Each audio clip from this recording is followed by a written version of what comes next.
And welcome to this video about sight words versus phonics. Which one is best? Learning to read is one of the most important skills a child can learn. The best way to teach reading varies depending on who you ask, but the sight words versus phonics debate has been a really hot topic for many years. So I'm excited to share my thoughts about it in this video. Please click like on the video and subscribe to the channel so that you'll get notified whenever a new video is released. So first of all, let's talk about what the difference is between sight words and phonics. They're both strategies that people use to teach kids how to read.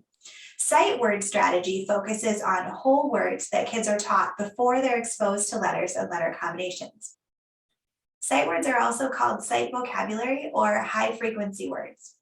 And they're a set of common words that kids learn to recognize as a group, as a word, before they're taught the individual letter sounds. Phonics, on the other hand, means that kids are learning the relationships between individual letters and their sounds that they make. Kids learn that letters represent sounds, and in phonics, they learn to sound out an unfamiliar word using this relationship between letters and their sounds. Phonics can be tricky because oftentimes one sound can be written several different ways, and individual letters can make several different sounds. Although sight words and phonics are both methods of teaching kids how to read, sight words and phonics teach very different things. When you're focusing on sight words, you're giving kids the meaning and the context of the story and using that to help them figure out what the words are within the text. And when you're teaching with phonics, you are giving the kids instruction about how to sound out individual words, and they're getting their meaning from the sounds that become the words. The sight word approach usually asks kids to memorize both irregular words, which are words that don't follow the rules of phonics, and high frequency words, which are words that do follow the rules of phonics, but might be easier to memorize than to sound out because they appear so frequently in written text. When studying sight words, kids often memorize lists of words with lots of repetition until they can recognize and read these words independently.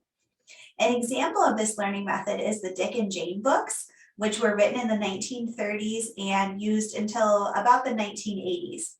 And some sight words that young readers might recognize from these books are is, was, see, look, those kinds of short, pretty common words that kids frequently memorize. The sight word method encourages kids to use reading strategies to help them figure out new words. These strategies include checking for context clues, recognizing the shape of the word, and even skipping words that they don't know. These strategies can help kids find meaning in the text, even if they can't read all the words. And it's important to note that all words eventually become sight words to kids once they become familiar with them. So this method of teaching kids to learn using sight words is also called the whole language approach, because kids are learning to read the whole language by learning real words, a word at a time. The whole language approach started with Horace Mann in the early 1900s, and it became popular in the 1980s when it was promoted by researchers Frank Smith and Kenneth Goodman. The whole language learning technique aims to teach kids that reading is not just a decoding skill, but really to focus on making it an enjoyable process of exploring stories and books with kids. And so they do that by learning sight word lists like the Dolch sight word list or the Fry sight word list and focusing on those sight words together. The whole language or sight word learning approach can help kids have more confidence because they're able to read more quickly when they have words memorized. It also is an easier and quicker method to give kids a quick start and an early success early on in reading. And it also gives them an increased vocabulary of words that they have memorized. And it's helpful as well because some words aren't decodable. So there are some sight words that kids are going to have to memorize, even if they're using the phonics method. The phonics method of teaching reading is the method in which children are taught the relationship between letters or groups of letters, which are sometimes called graphemes, and the sounds, which are sometimes called phonemes that they make. In English, there are 44 different phonemes that can be combined to create words. And phonics instruction teaches that words are comprised of these smaller units called phonemes, which are the sounds of the letters in the English language. So in phonics, kids learn how to sound out words by decoding them one letter at a time. Kids learn strategies to help them decode and read any word that they find without having to memorize the word. The phonics method of teaching reading was really popular in the United States ever since the McGuffey readers were published in the 1800s. And it was defended by the famous book, Why Johnny Can't Read in 1955 and Why Johnny Still Can't Read in 1981.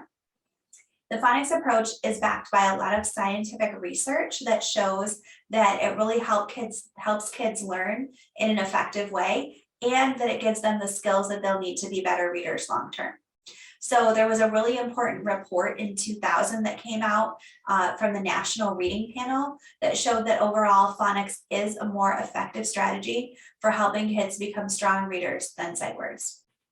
So phonics helps kids develop decoding skills and the ability to read new words that they see.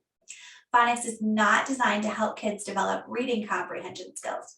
The goal of phonics is to teach children to read text quickly and effortlessly because they can recognize the sounds and blend those sounds fluently into words.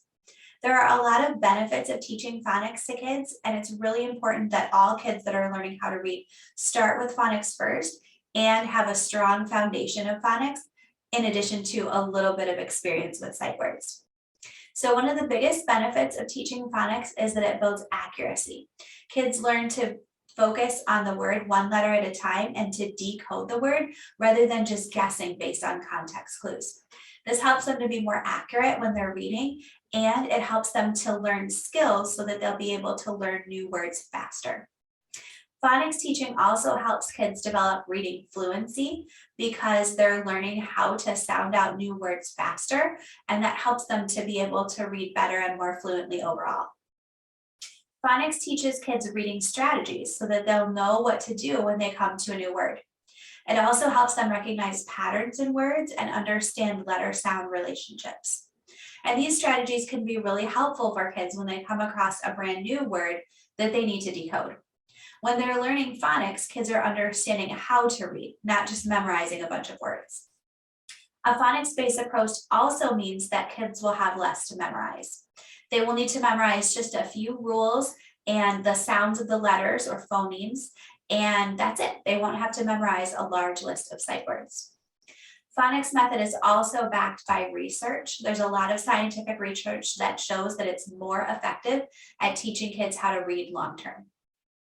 So comparing sight words and phonics, although both of these strategies can help kids become better readers, sight words are easier to learn at first, but phonics is very important as a long-term strategy because it teaches kids the skills that they will need in order to become strong readers over time.